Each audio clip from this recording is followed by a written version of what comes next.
Hello, good morning my dear students. How are you? Fine. Good. Student, today we are going to start the next lesson, lesson number 4. This lesson name is motion in a plane. Second part.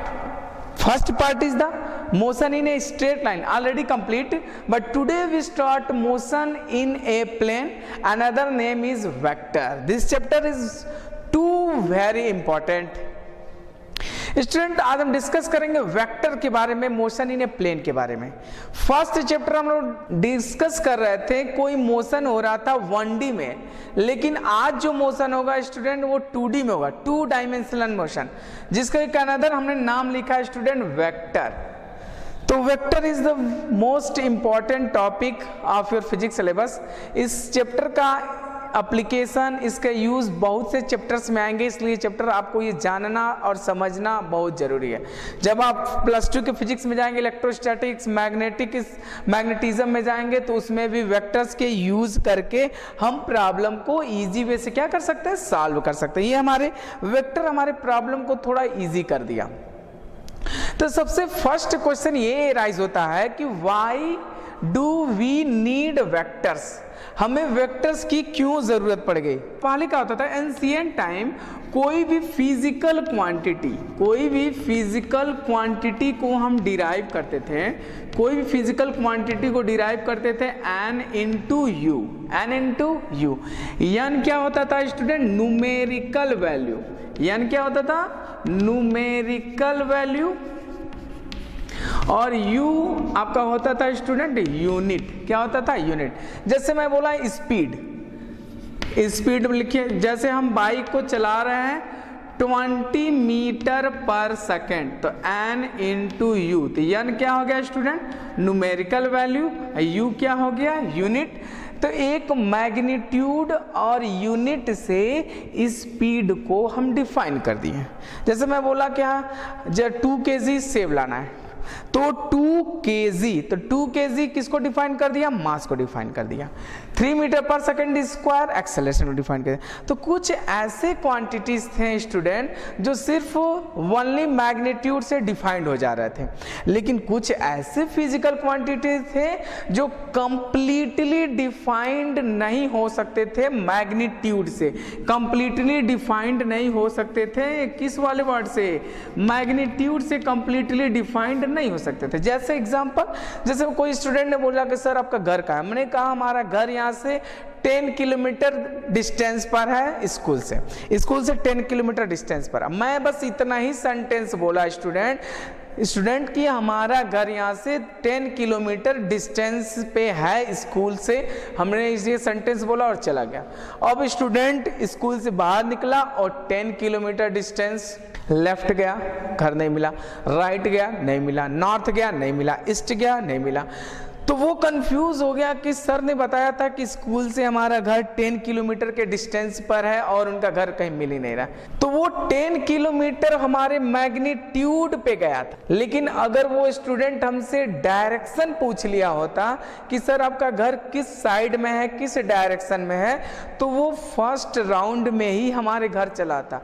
तो वो सिर्फ student हमारे magnitude पे गया था, 10 kilometre वाले magnitude पे, लेकिन स्टूडेंट ने हमारे घर के एड्रेस का डायरेक्शन नहीं पूछा कि कहाँ है। अगर हम उसको डायरेक्शन इसमें बता देते स्टूडेंट, डायरेक्शन में बता देता, तो एग्जैक्ट हमारे घर पर आ जाता था। तो इसलिए कुछ ऐसे फिजिकल क्वांटिटी है जिनको डिफाइन करने के लिए स्टूडेंट मैग्नीट्यूड के साथ साथ हमें डायरेक्शन की भी जरूरत पड़ेगा। समझ में आया? तो प्रीवियस टॉपिक में हमने डिस्कस किया था इस difference between scalar and vector. तो कुछ ऐसे क्वांटिटीज होती है जिनको डिफाइन करने के लिए स्टूडेंट मैग्नीट्यूड की जरूरत पड़ती है, जिसको हम बोलते हैं स्केलर क्वांटिटीज, और कुछ ऐसे क्वांटिटीज होते हैं, कुछ ऐसे फिजिकल क्वांटिटीज जिसको डिफाइन करने के लिए स्टूडेंट डायरेक्शन के साथ साथ, मैग्नीट्यूड के साथ साथ डायरेक्शन की जरूरत पड़ता है, उसको हम बोलते हैं वेक्टर क्वांटिटीज। जैसे velocity, displacement per unit time is known as speed, this is a scalar quantities, displacement per unit time is known as velocity, this is the vector quantities.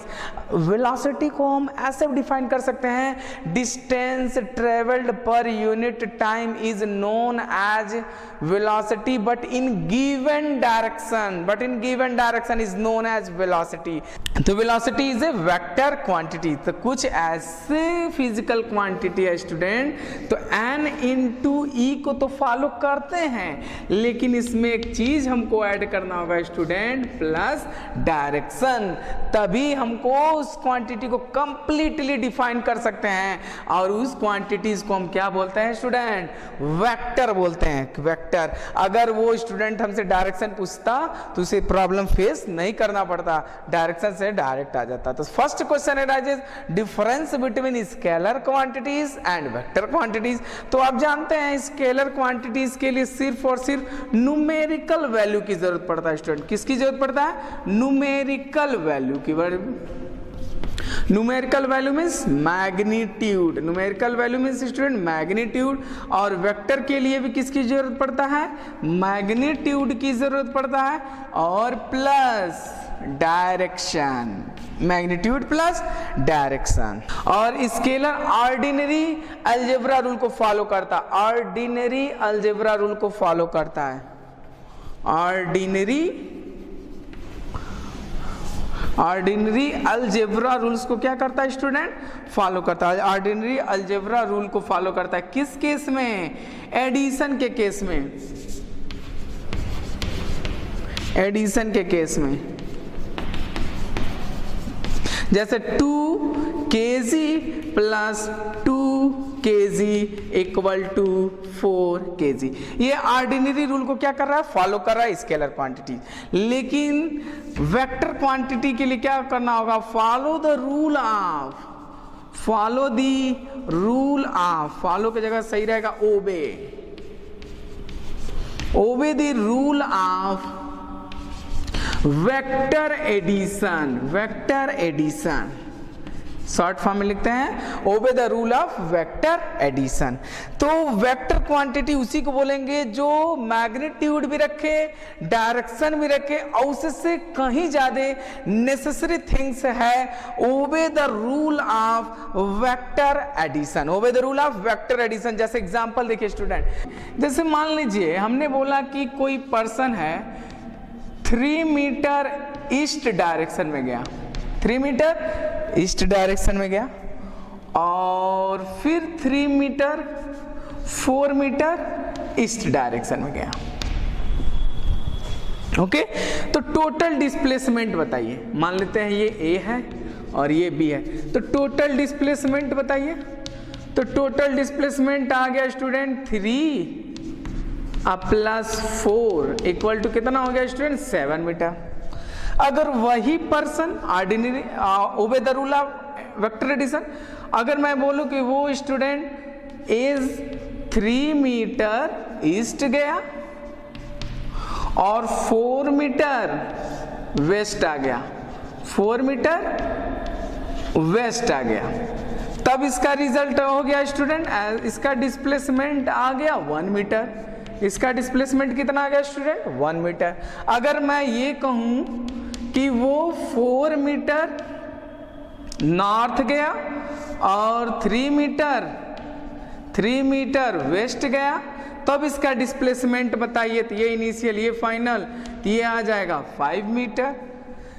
तो इसमें लोग कंफ्यूज थे कि ये कौन सा एडिशन आप बता रहे हैं sir, obey the rule of vector addition, ये कौन सा वेक्टर है, कौन सा क्वांटिटीज है, इसको 2 क्वांटिटी को जोड़ रहे हैं तो 7 आ जा रहा है, उसी 2 क्वांटिटी को ऐड कर रहे हैं तो 1 आ जा रहा है, उसी 2 क्वांटिटी को ऐड कर रहे हैं तो 5 आ जा रहा है। ये कौन सा एडिशन है?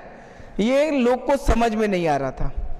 तो यही है वेक्टर एडिशन। यही क्या है? Vector addition. इसमें ध्यान से देखिए स्टूडेंट, स्केलर क्वांटिटीज में ऑर्डिनरी अलजेब्रा रूल को ऐड कर रहा था, मींस इसमें इनिशियली इजीली ऐड होता 2 + 3 5, 5 + 3 6, ऐसे हम ऐड कर दे रहे थे। लेकिन स्टूडेंट जो वेक्टर क्वांटिटीज होते हैं उनका जो एडिशन होता है वो मैग्नीट्यूड के साथ साथ डायरेक्शन पे डिपेंड करता है, मैग्नीट्यूड के साथ साथ डायरेक्शन पे डिपेंड करता है। और दो वेक्टर को जब ऐड करते हैं तो ये डिपेंड करता है उनके बीच कितना एंगल है। समझ में आया? उनके बीच का कितना एंगल है, वेक्टर ए और वेक्टर बी के बीच कितना एंगल है, ये एंगल पे डिपेंड करता है। अगर एंगल थीटा की वैल्यू, एंगल की वैल्यू 0 है तो एडिशन कुछ और आएगा, 180 है तो कुछ और आएगा, 90 डिग्री है तो कुछ और आएगा।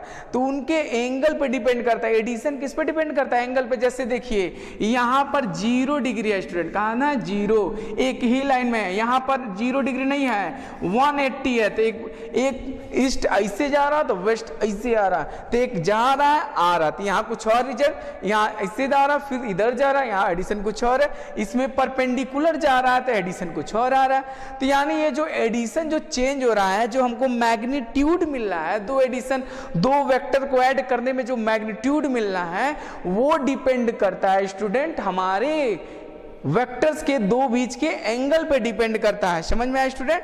उस डिपेंड करता है कि उनके बीच का एंगल क्या है, उसके अकॉर्डिंग हमको रिजल्ट मिलता है। अब ये सारे प्रॉब्लम्स को आपको हम सॉल्यूशन देंगे, एक एक करके सॉल्व करेंगे, कैसे हम पढ़ेंगे। जैसे इलेक्ट्रिक करंट, इलेक्ट्रिक करंट आपको फील होगा कि this is a vector quantities, तो वेक्टर क्वांटिटी है, electric current is a vector quantity but situated in a scalar quantity, belong in a scalar quantity.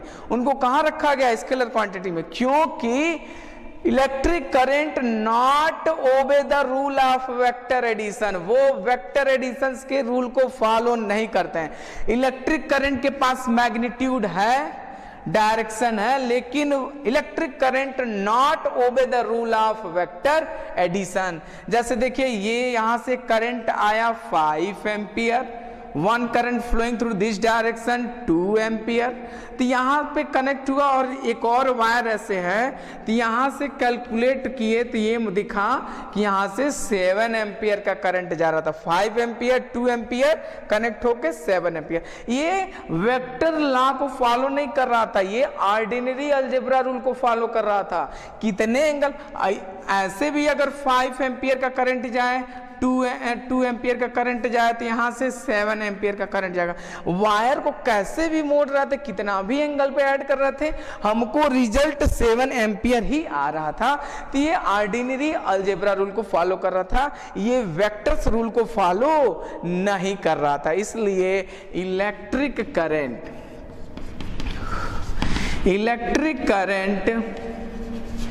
Is a vector quantity, is a scalar quantity not a vector quantity।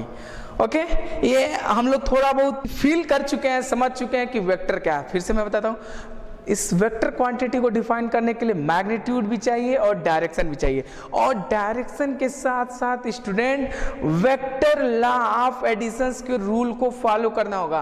तो दो vector को जब add करेंगे तो उनका result depend करेगा कि उन दो वेक्टर के बीच का एंगल कितना है। 0 डिग्री पर रिजल्ट कुछ और मिलेगा, 10 डिग्री पे कुछ और, 90 पे कुछ और, 180 पे कुछ और, 150 पे कुछ और। ये डिपेंड करता है उनके बीच का एंगल कितना, एंगल बिटवीन टू वेक्टर, वो रिजल्ट डिपेंड करता है। रिप्रेजेंटेशन ऑफ एंगल,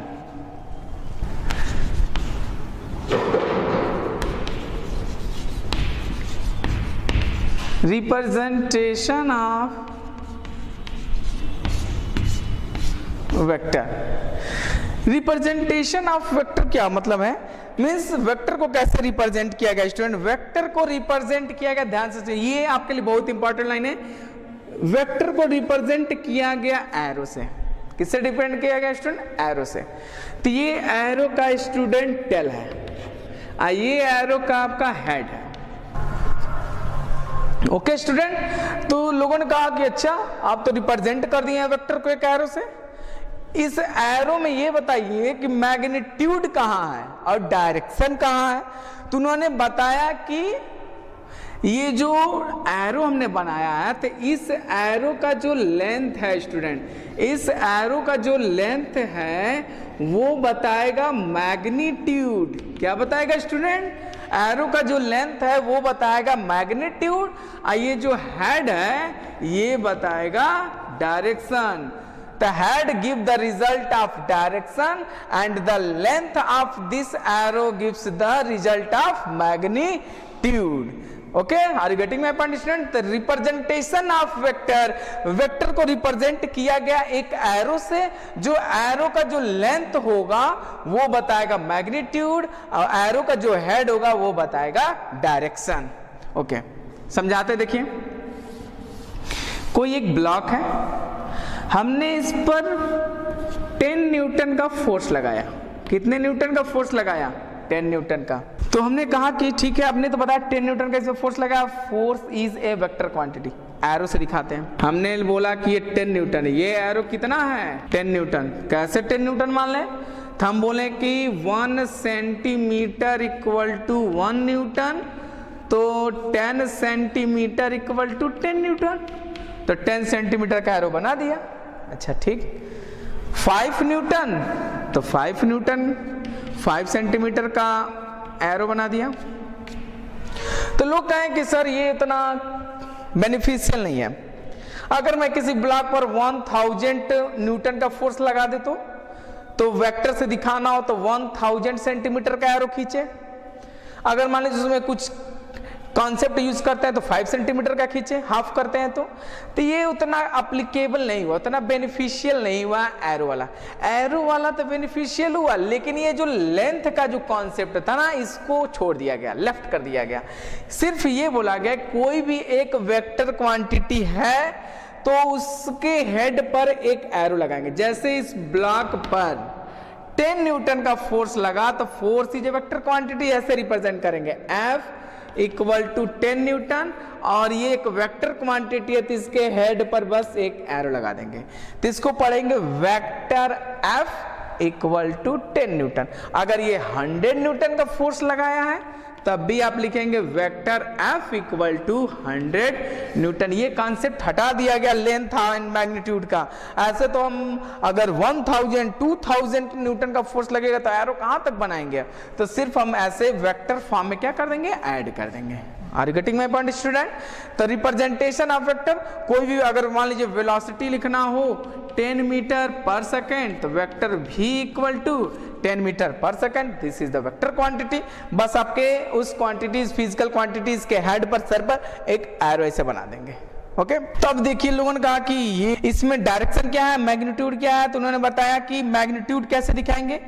तो स्टूडेंट देखिए लिखा है vector F equal to 5 newton, तो ये जो 5 न्यूटन है ना स्टूडेंट, ये मैग्नीट्यूड है। 5 न्यूटन क्या है, मैग्नीट्यूड है। तो इसको हमने रिप्रेजेंट किया mod of vector F। Mod of vector F equal to 5, mod of vector F equal to 5 newton. तो इसका मैग्नीट्यूड को कैसे रिप्रेजेंट करेंगे स्टूडेंट, किसी भी क्वांटिटी के मैग्नीट्यूड को मॉड से, मॉड ऑफ वेक्टर F, इसको क्या पढ़ेंगे, mod of vector F, mod of vector F। This is the magnitude of force, this is the magnitude of, magnitude है, मैग्नीट्यूड ऑफ फोर्स। समझ में आया स्टूडेंट? ये एक रिप्रेजेंटेशन है, फोर्स का रिप्रेजेंटेशन ये है, मैग्नीट्यूड का रिप्रेजेंटेशन ये है। जनरल रिप्रेजेंटेशन ऑफ वेक्टर ऐसे रिप्रेजेंट करेंगे। तो देखिए स्टूडेंट डायरेक्शन के बारे में, सपोज दैट ये एक एरो ड्रॉ करते हैं, एक एरो इधर, एक एरो इधर, ऐसे ऐसे। तो ये होता है स्टूडेंट नॉर्थ, ये होता है साउथ, ईस्ट, वेस्ट। हेड वाले पोजीशन को नॉर्थ मानेंगे, लेग्स को साउथ ईस्ट वेस्ट, समझ में ना, इसको मानेंगे ईस्ट वेस्ट नॉर्थ साउथ। इसका बहुत डायरेक्शन में याद रहना, जैसे क्योंकि आपको एग्जाम में चाहे क्वेश्चन न्यूमेरिकल प्रॉब्लम दिया जाएगा कि when apply a 5 newton force in north direction, तो नॉर्थ बताना है। चाहे ऐसे बोले कि when a car is displaced 100 metre east and again apply a force, this car displace south direction 3 metre, तो ईस्ट में इधर साउथ में इधर, तो हमें डायरेक्शन मालूम रहना चाहिए कि किधर साउथ होगा, किधर नॉर्थ होगा, किधर ईस्ट होगा, किधर वेस्ट होगा, ऐसे हम जनरली रिप्रेजेंट करेंगे। तो ये मान लीजिए होगा east direction, north direction, south direction, west direction. Okay, अगर मान लीजिए कोई पार्टिकल यहां पर है स्टूडेंट, ये कौन से डायरेक्शन बताएंगे, तो इस पार्टिकल को ओरिजिन से मिलाएंगे। ओके, और ये अगर एंगल 45 डिग्री आ गया, कितना डिग्री, 45 डिग्री आ गया, तो इसको बोलेंगे नॉर्थ ईस्ट डायरेक्शन। ईस्ट और नॉर्थ के बीच में अगर 45 डिग्री पर है तो इसको बोलेंगे नॉर्थ ईस्ट डायरेक्शन। अगर इधर 45 पर है स्टूडेंट तो इसको बोलेंगे नॉर्थ वेस्ट डायरेक्शन, इसको बोलेंगे वेस्ट साउथ डायरेक्शन, इसको बोलेंगे साउथ ईस्ट डायरेक्शन। ओके, समझ में आया स्टूडेंट? ओके, ये तो सर आप 45 पे तो समझा दे रहे हैं। अगर मान लीजिए 30 डिग्री पर हो तो उसको कौन सा डायरेक्शन बोलेंगे, नॉर्थ, ये साउथ ईस्ट वेस्ट। अगर मान लेते हैं स्टूडेंट ये हो गया 30 डिग्री पे, तो ये कौन सा डायरेक्शन हो गया, 45 पे तो नॉर्थ ईस्ट डायरेक्शन बोल दे रहे हैं, 90 पर ईस्ट बोल रहे हैं, ये 90 पर नॉर्थ बोल रहे हैं। अगर 45 पर नॉर्थ ईस्ट डायरेक्शन बोल रहे हैं तो 30 डिग्री पे क्या बोलेंगे, 30 डिग्री पे बोलेंगे 30 degree north, 30 degree north of east, इसको क्या बोलेंगे, नॉर्थ ऑफ ईस्ट। अगर मान लीजिए अगर ये एंगल बना है स्टूडेंट 40 डिग्री, तो इसको क्या पढ़ेंगे स्टूडेंट, 40 डिग्री, क्या पढ़ेंगे, 40 degree north of west, 40 degree north of west, west से नॉर्थ की तरफ 40 डिग्री, तो हमको ऐसे रिप्रेजेंटेशन को पढ़ना होगा। अगर मान लीजिए फिगर बनाने के लिए आए 5 Newton 30 degree north of east, तो ऐसे बना लीजिएगा 5 न्यूटन इधर और 30 डिग्री नॉर्थ ऑफ ईस्ट, हम ऐसे एंगल को क्या कर लेंगे, रिप्रेजेंट कर देंगे।